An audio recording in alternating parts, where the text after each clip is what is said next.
Friends, అందరికీ good morning. ఈరోజు మా టెర్రస్ గార్డెన్ ఎలా ఉంది ఏంటని చూపిస్తా. ఇవి కొన్ని మా బాల్కనీలో పుట్టాయి.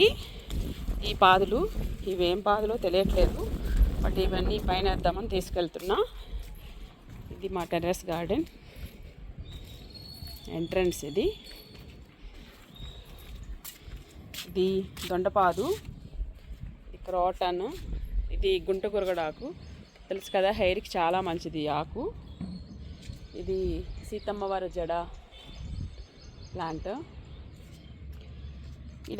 ఇది ఫ్రూట్స్ అన్నీ కలిపి, వెజిటేబుల్స్ ఫ్రూట్స్ అన్నీ కలిపి ఇందులో వేస్తాను నేను. ఇది ఎరువు తయారు చేస్తున్నాను అనమాట. ఇది వాటర్ ఇందులో ఫిల్ చేస్తాను. ఫిల్ చేసేసి మొక్కలకు పోస్తూ ఉంటాను. ఇవి శంకు, ఇది గోరింటాకు మొక్క. ఇవి మందారాలు అయితే చాలా కలర్స్ ఉన్నాయి, బట్ అన్నీ కలిపి నేను ఈ గ్రో బ్యాగ్లో వేసేసిన, పెద్ద బ్యాగు. ఇది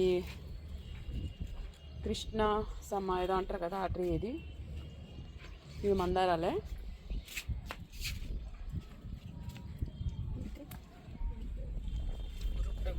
ఇది గుర్రపు డెక్క అంటారు.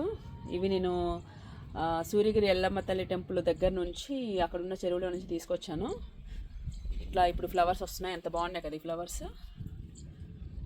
చూడండి ఎంత బాగున్నాయో. ఇట్లా హైట్గా పొడవుగా వస్తుంది ఇట్లా. ఇది మా బాల్కనీ నుంచి తీసుకొచ్చామని చెప్పాను కదా, అవి ఎందులో వేయాలని చూస్తున్నాను. ఇవి ఫ్లవర్స్ ఉన్నాయి. ఇవైతే నేను అనుకుంటున్నా దోసకాయ అని అనుకుంటున్నా, మరి చూడాలి ఏమొస్తాయో. ఇప్పుడు ఇవి ఎందులో వేయాలో తెలియట్లేదు. చాలా ఉన్నాయి, చూసారా ఎన్ని పుట్టాయో ఇవి. అంటే నేను వెజిటేబుల్స్ కడిగిన వాటర్ అవి వేస్తాను కదా, అందుకని పుట్టినట్టున్నాయి. ఇప్పుడు నేను ఇవి ఒక గ్రో బ్యాగ్లో వేస్తాను. ఇది మా లోటస్. అది డైలీ ఫ్లవర్ వస్తుంది ఒక్కొక్కటి. అది అసలు చాలా రోజులు ఫ్లవర్స్ రాలేదు, కానీ ఇప్పుడు వస్తున్నాయి, డైలీ వస్తున్నాయి లోటస్. అండ్ ఇది వంకాయలు, తెల్ల వంకాయలు అనమాట. చూడండి గుత్తి వంకాయలు ఎంత బాగున్నాయో, ముళ్ళు వంకాయలు. ఇవి చిన్న కాయలే బాగుంటాయి అన్నమాట ఇవి. ఇది ఒకటి పండు అయిపోయింది, ఇది విత్తనాల కోసమని ఉంచామన్నమాట.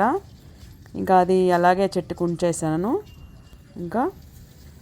ఇంకా వంకాయలు, ఇంకా ఇప్పుడు ఇవి గుంటకరగడాకు. ఇది గుంటకరగడాకు అంటే మీకు తెలుసు కదా, జుట్టు బ్లాక్ చేస్తుంది, జుట్టు ఊడకుండా కాపాడుతుంది.